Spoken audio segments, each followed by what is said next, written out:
wherever you are. You can relax, whether you're sitting down at a desk or sleeping or just lying down wanting to meditate on the 12 steps. We're going to go through them in this series.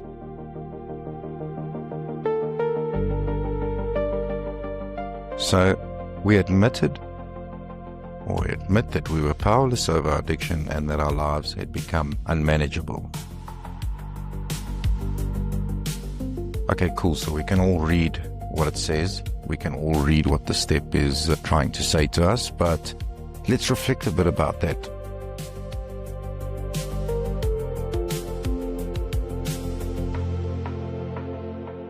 Step one is all about understanding control. It's understanding our reasons. It's understanding the power of choice. It's understanding this thing called willpower. And we then get around to the myths about our thinking regarding the first step.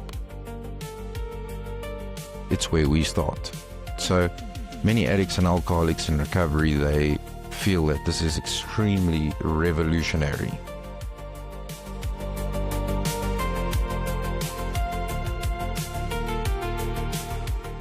Revolutionary, but also rather strange. It's like, how can you tell me that there's no such thing as willpower?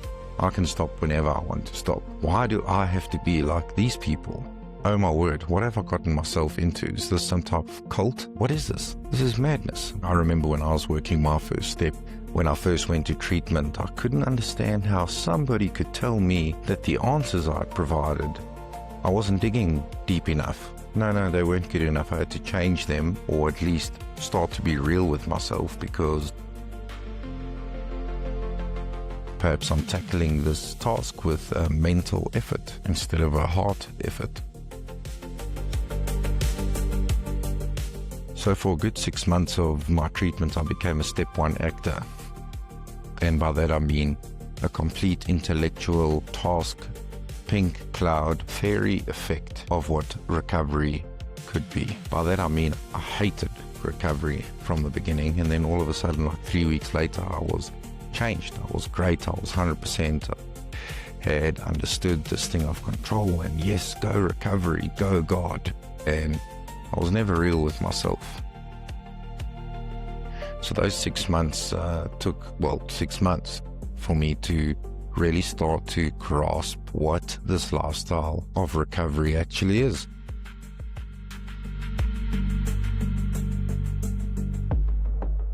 So willpower and self-will. Okay, so self-will is self-centered. It's about us. We want what we want whenever we want it. We want it now. Pretty much like grown-up infants, really.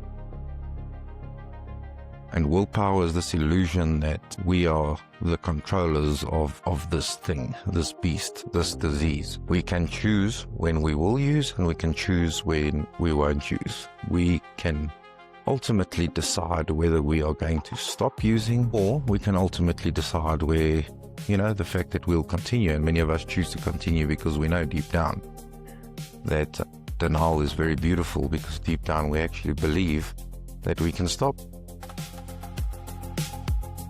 And many of us may have tried to stop, or said, okay, we're no longer going to stick to crystal meth, we're rather just going to stick to marijuana or alcohol, because this one just serves the purpose much better than the other.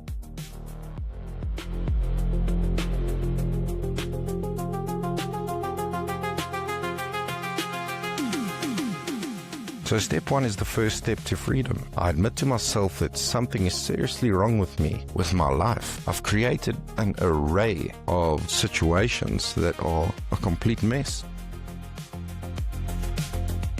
My life is completely unmanageable. Completely unmanageable. I try and control people. I try and control things. And the more I try and control these external things, which are the things that are outside of my control, the more out of control I become, or at least I give myself this illusion that I can actually control those things. This is where the serenity prayer becomes so effective in our walk. It's God, give me the serenity to accept that which I cannot change, the courage to change the things I can change, and the wisdom to know the difference.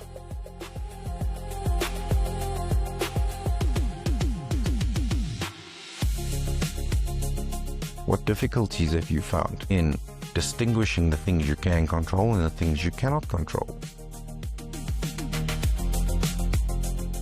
There are a bunch of questions on the NA Step Work Guide, which I'm going to post a link in the discussion, and you can go through these questions step by step, and very, very interesting questions, because at first it appears that it's asking you some type of intellectual question, but deep down we know that we are so conflicted as human beings that we think we even control the very answer of what's being asked of us. And it's that control's always highlighted when answering those questions. And I suppose that's where, when it came back to me, I started to say, okay, yeah, you know what, there's certain things about me that I have to change. And yes, this is just a facade that I'm answering from.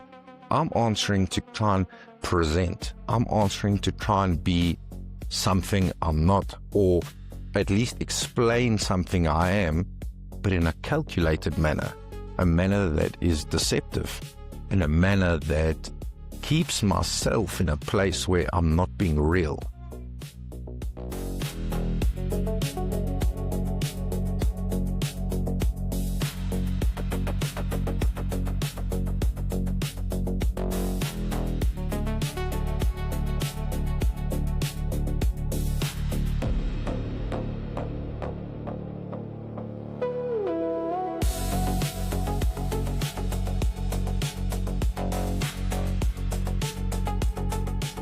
The reality is we cannot control substances. We cannot control things that are outside of our control. And most will see that control is impossible the moment it is suggested.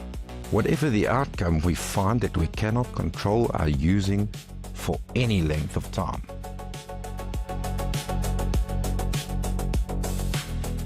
Admitting that we are powerless is absolutely essential to breaking the addiction cycle, which is made up of 5 points. Very, very important. Point number 1, pain. Point number 2, reaching out to an addictive agent, such as work, food, sex, alcohol, dependent relationships to solve our pain, temporary anesthesia, negative consequences, shame and guilt, which result in more pain or low self-esteem. So again, what is addiction? Addiction is about pain. And when we run away from that pain, it creates more pain. So in our effort to attempt to solve these problems in our lives, or these efforts to attempt to control these things that are just mere illusions, they're not real, even though they're as real as a situation that you're in, because you can define that situation, you can define facts about that situation, yet us as addicts, we tend to have that illusion that we can control those things. We might be able to make people do things we want them to do, but it'll always be their choice in choosing whether they're going to do it or not.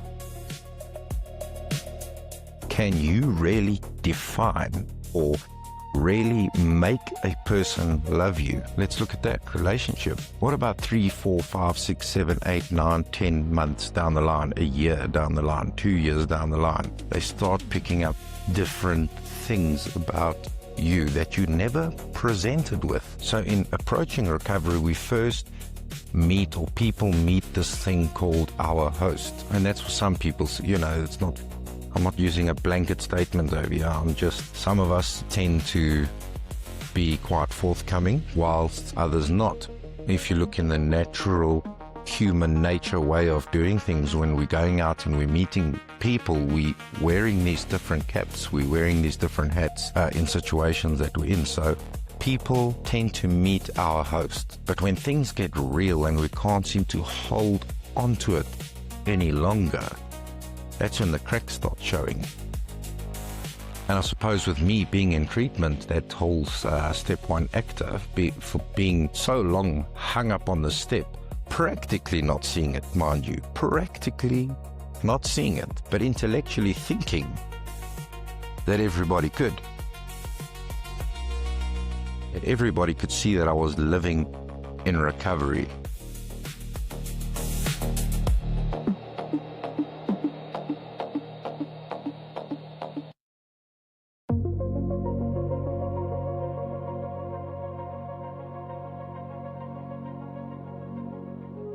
But this foundation is a decision that we can make. Step one is a decision you can commit to fully.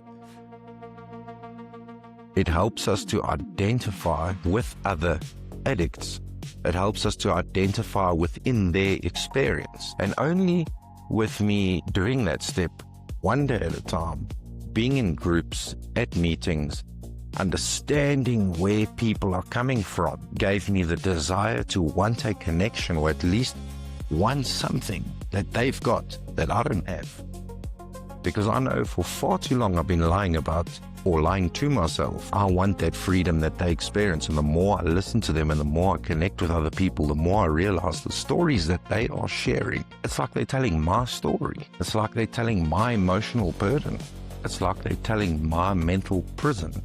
It's like they are telling my religious output or efforts in trying to solve issues in my own life, thinking that I don't need other people, that I can just do it all by myself.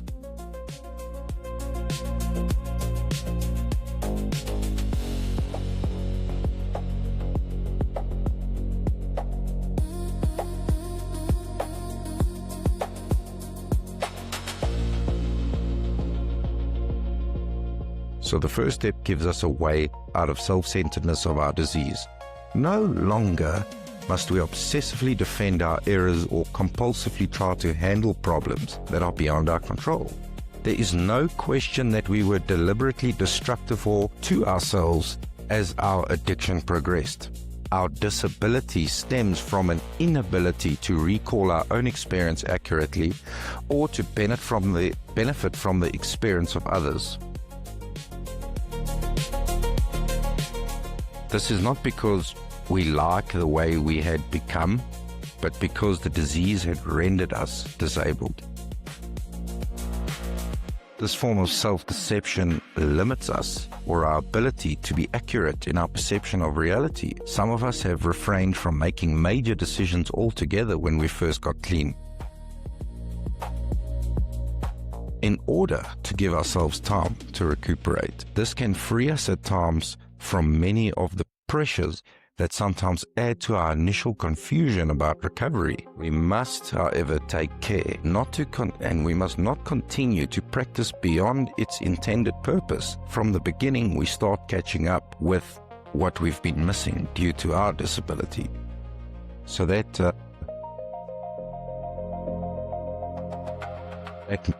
mindset of catching up is not a healthy mindset.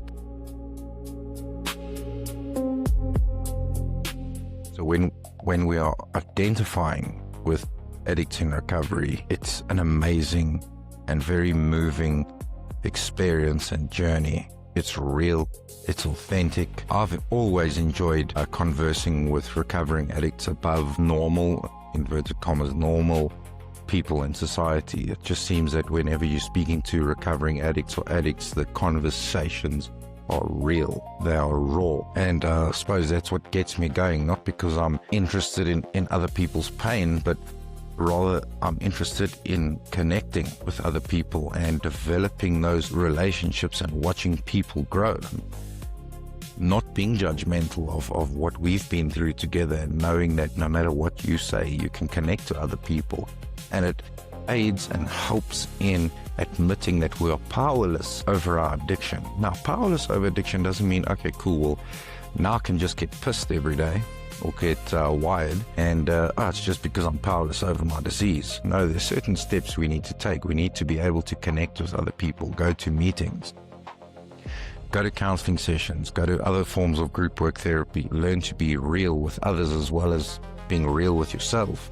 And in developing this foundation of your recovery, it's going to unlock the other 80% of the steps that are still to come. But not just the other 80% of the steps that are about to come, but the 80% of your development, psychologically, emotionally, recovery, spiritually, moving you from a place of being self-centered to more recovery-centered and orientated.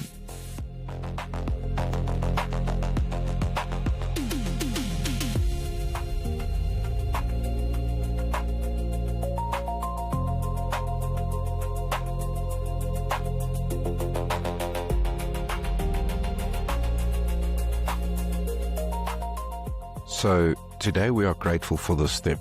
It means hope, commitment, honesty, and release. The major thing about the step is its focus. That of any other 12-step program, it addresses the disease of addiction rather than a substance.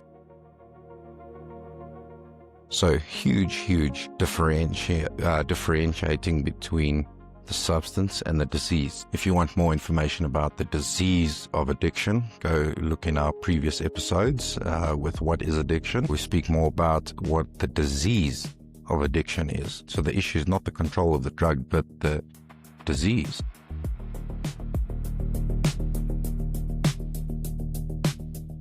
Until we understand that, we will never have a grasp on this important focus and will never have a commitment to Narcotics Anonymous, or your meetings, your 12-step, your recovery. Spiritual principles are universal.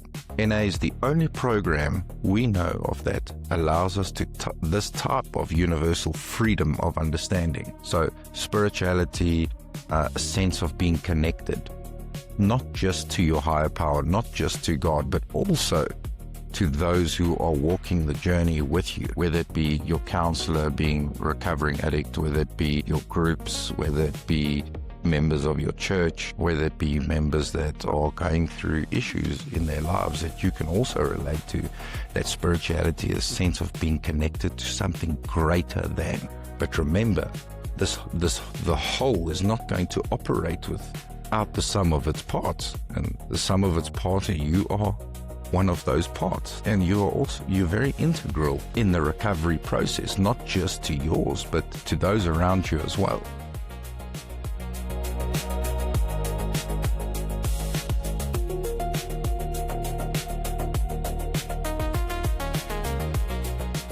So understanding step 1 is going to prepare us for step 2, which is going to prepare us for step 3, and so on and so forth.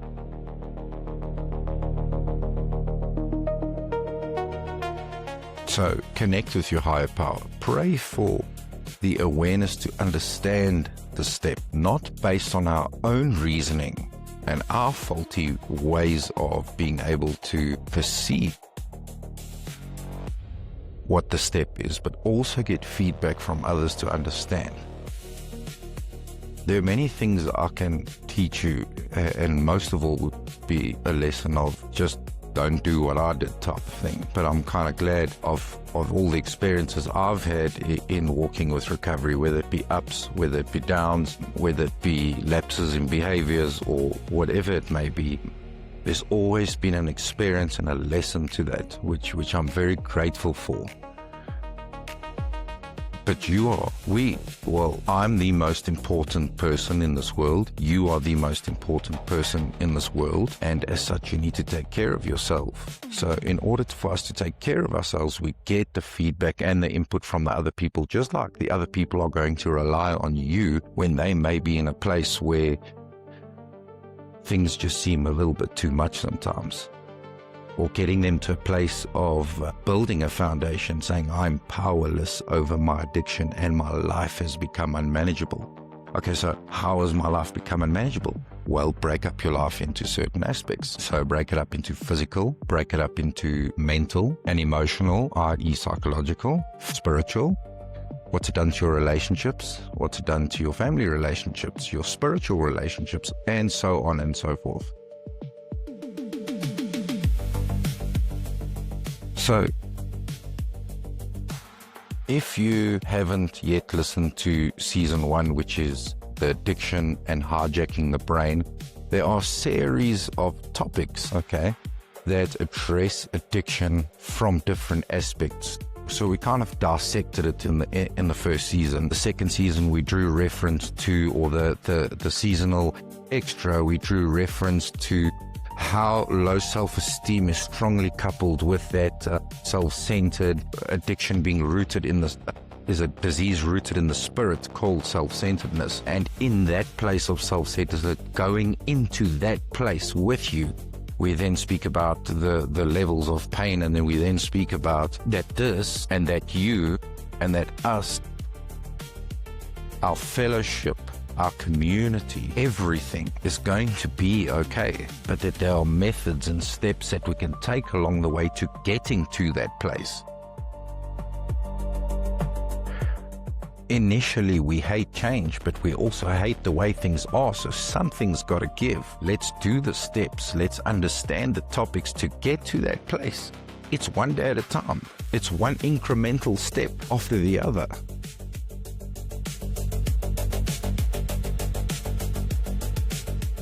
So by taking the step to do step one, it's a massive thing.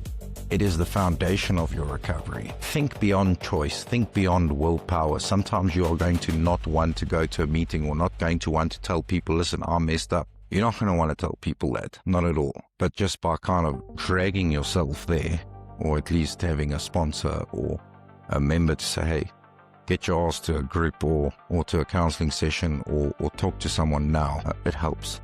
Because by the end of that discussion, by the end of that meeting, it always helps us peel that layer off of step one. Step one is very significant and integral into the fabric of our recovery. You're not all of a sudden not going to be in denial ever again. It's an onion. You know, these layers and layers and layers. There's one tough onion. You know, it's one of these onion on steroids. You just got to peel and peel and peel, and it's a lifelong process. Because when you finish step 12, what we're going to do is then you start at step 1 again. And we go on, and in the lifestyle of recovery, it is, after all, a lifestyle. It's, you know, we strive for. You're never going to have recovery 100% in your hands, because I'm in danger the minute I think I've got it waxed. I've got this thing. I don't need to do this thing anymore. Many a humble experience has taught me that, hey, you shut up and you do your step work, man. And you listen to those around you, and you don't know it all. So don't be afraid of step 1. Don't be afraid to admit that you're powerless. Don't be afraid to take a step back and say, well, you know what? I'm wrong. By admitting these things doesn't mean you're weak. It means you're finally wanting to disempower that which kept its power over you for so long. And it's okay, because there are people around you that love you, care for you, and support you. Go to meetings. Go through the step work. You are worth it. No matter what anybody says, we are worth it. We are fighting a disease at the end of the day. A disease that is fatal if not treated. Thank you very much.